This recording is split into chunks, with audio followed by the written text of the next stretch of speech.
શાંતાકારં ભુજંગશયनं પદ્મનાભં સુરેશમ વિશ્વાધારં ગગનસદૃશં મેઘવર્ણં શુભાંગં લક્ષ્મીકાન્तं કમલનયनं યોગિભીર્ધ્યાનગમ્યં વંદે વિષ્ણું ભવભયહરં સર્વલોકૈકનાથમ. નમસ્કાર મિત્રો, સૌપ્રથમ આપ સૌ લોકોને આજની દેવસૈની એકાદશીના અમારી ચેનલના જય શ્રી કૃષ્ણ. મિત્રો, આજના આ વિડીયોમાં આપણે આ દેવસૈની એકાદશી વ્રતની કથા, વ્રતનો મહિમા અને વ્રતની વિધિ સાંભળવાના છીએ, જાણવાના છીએ. તો આપ સૌ લોકો મારી સાથે આજની એકાદશીનો સત્સંગ કરજો અને વિડીયો પસંદ આવે તો એકાદશી નિમિત્તે કોમેન્ટ સેક્શનમાં જય શ્રી કૃષ્ણ લખી લેજો. અને જો આપને નિત્ય ઘર બેઠા અનેક તીર્થ સ્થળોના દર્શન કરવા હોય તો વોટ્સએપમાં મારું ગ્રુપ છે કે જેમાં અમે દર્શન કરાવીએ છીએ. તો તેમાં જોડાવા માટે અહીંયા જે વોટ્સએપ નંબર લખેલો છે તેના ઉપર આપ અમને જય શ્રી કૃષ્ણ લખીને મોકલી આપજો, એટલે આપને અમારા ગ્રુપની લિંક મળી જશે અને એમાં જોઈન થઈ જાઓ છો તો આપ પણ તે દર્શનનો લાભો લઈ શકો છો. તો આવો સૌપ્રથમ આપણે એકાદશી વ્રતની કથા સાંભળીએ, એ પછી વિસ્તારપૂર્વક આ વ્રતનો મહિમા અને વ્રતના ફળ વિશે વાત કરીશું. તો બોલીએ શ્રી વિષ્ણુ ભગવાન કી જય, એકાદશી માત કી જય, શ્રી કૃષ્ણ ભગવાન કી જય. અથ અષાઢ સુધી પદ્મા એકાદશી વ્રત કથા. યુધિષ્ઠિરે પૂછ્યું કે હે કેશવ, અષાઢ સુધી એકાદશીનું શું નામ છે, તેના કયા દેવ છે, તેના વ્રતનો કેવો પ્રકાર છે તે કહો. આ આશ્ચર્યકારિણી કથા બ્રહ્માએ નારદને કહેલી છે. બ્રહ્માજીએ કહ્યું કે હે મુનિ શ્રેષ્ઠ નારદ, આ એકાદશીથી બીજું કોઈ વધારે પવિત્ર નથી. કષ્ટ વેઠીને પણ અષાઢ સુદ એકાદશીનું વ્રત પ્રયત્નપૂર્વક કરવું જોઈએ. અષાઢ સુદ એકાદશી પદ્મા નામથી પ્રસિદ્ધ છે. તેનું વ્રત નારાયણ ભગવાનની પ્રાપ્તિ માટે કરવું જોઈએ. માંધાતા નામે સૂર્યવંશી રાજા હતા. તે સત્ય પ્રતિજ્ઞાવાળા અને પ્રતાપી હતા.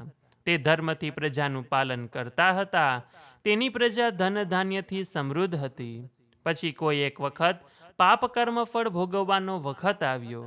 ત્યારે રાજ્યમાં પણ વર્ષો સુધી વૃષ્ટિ થઈ નહીં. તેથી પ્રજા ભૂખે મરવા લાગી.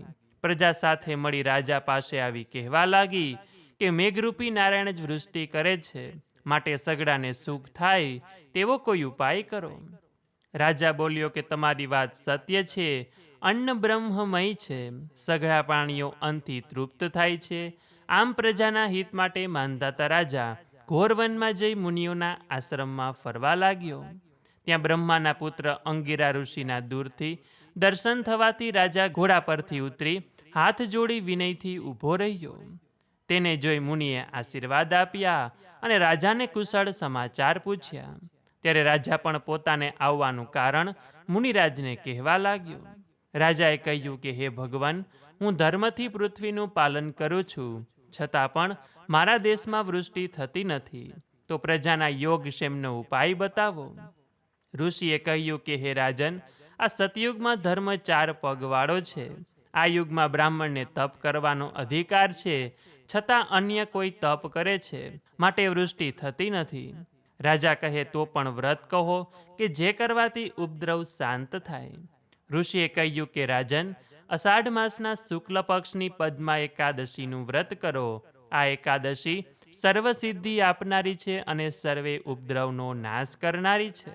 માટે તમારી સઘળી પ્રજા સહિત વ્રત કરો. અને પછી જ્યારે અષાઢ માસ આવ્યો ત્યારે રાજાએ સઘળી પ્રજાની સાથે આ પદ્મા એકાદશીનું વ્રત કર્યું. તેથી તેના દેશમાં વૃષ્ટિ થઈ અને પૃથ્વી જળમય થઈ. સારી રીતે અનાજ પાક્યું અને એવી રીતે વિષ્ણુ ભગવાનની કૃપાથી સઘળી પ્રજા સુખી થઈ. આ કથાના પાઠથી અથવા સાંભળવાથી સઘળા પાપો દૂર થાય છે.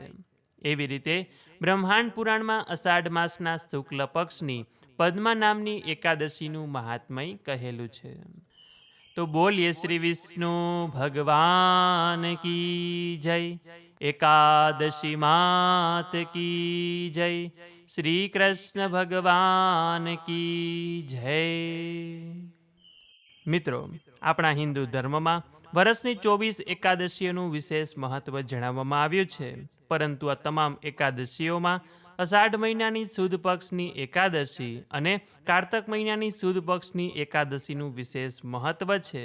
કેમ કે અષાઢ મહિનાની સુદ પક્ષની એકાદશી કે જે દેવશયની એકાદશી, હરિશયની એકાદશી કે પછી પદ્મા એકાદશીના નામથી ઓળખવામાં આવે છે, કે જે દિવસથી ચાતુર્માસનો પ્રારંભ થાય છે. એટલે કે આ એકાદશીથી ભગવાન શ્રી વિષ્ણુ 4 મહિના માટે યોગ નિંદ્રામાં પોઢે છે અને 4 મહિના પૂર્ણ થતાં એટલે કે કારતક મહિનાની સુદ પક્ષની એકાદશી કે જેને દેવઉઠી એકાદશીના નામથી ઓળખવામાં આવે છે, તે દિવસે ભગવાન શ્રી વિષ્ણુ 4 મહિના માટે જે યોગ નિંદ્રામાં હતા તે હવે જાગૃત અવસ્થામાં આવે છે અને સંસારની દોરી પોતાના હાથમાં લે છે.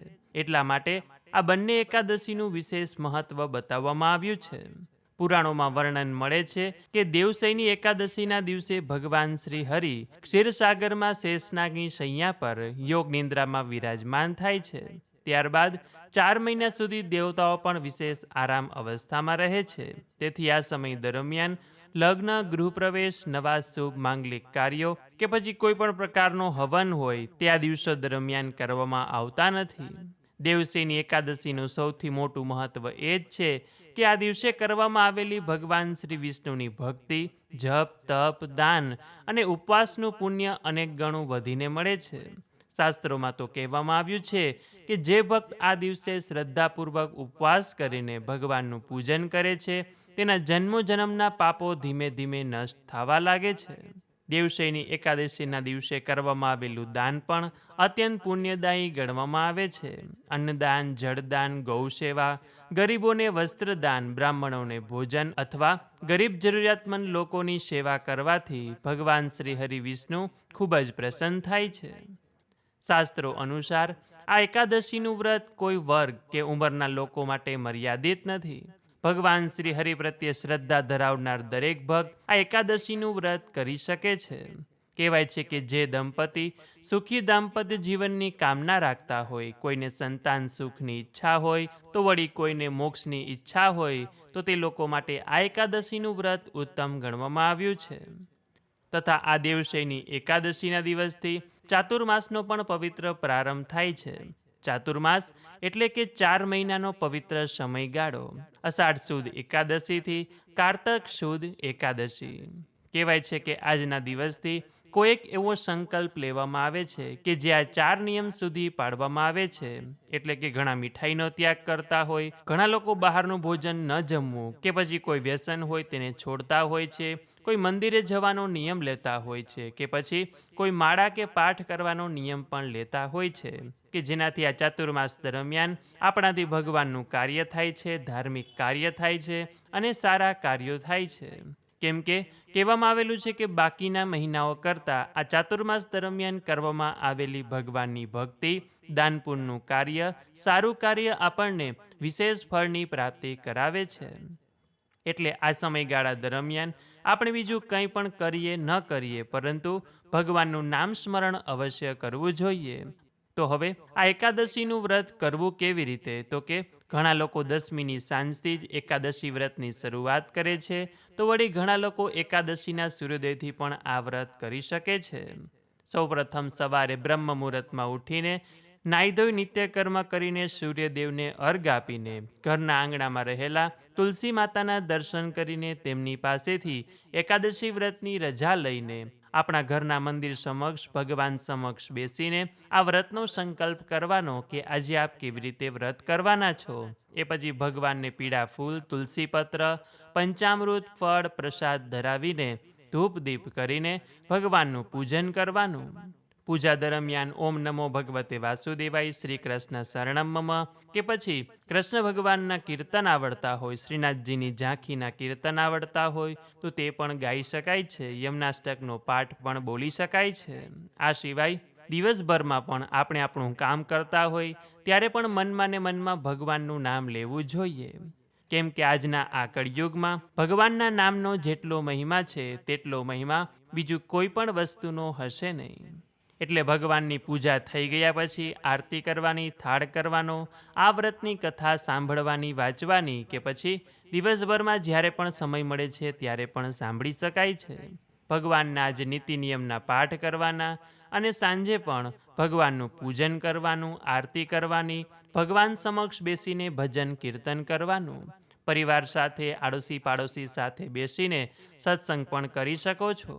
અને બીજા દિવસે દ્વાદશીના દિવસે આ વ્રતનું પારણું કરવામાં આવે છે કે જેમાં પણ પારણું કરતા પહેલા ભગવાન સમક્ષ આ વ્રતમાં થયેલી ભૂલચૂકની માફી માંગવાની, યથાશક્તિ સુપાત્ર બ્રાહ્મણને દાન દક્ષિણા આપવાની કે પછી મૂંગા પશુ પક્ષીને ખવડાવીને ઘરે આવીને આ વ્રતનું પારણું કરવાનું, એટલે કે વ્રતનો ઉપવાસ કર્યો હોય તેને તોડવાનો, વ્રતને પૂર્ણ કરવાનું.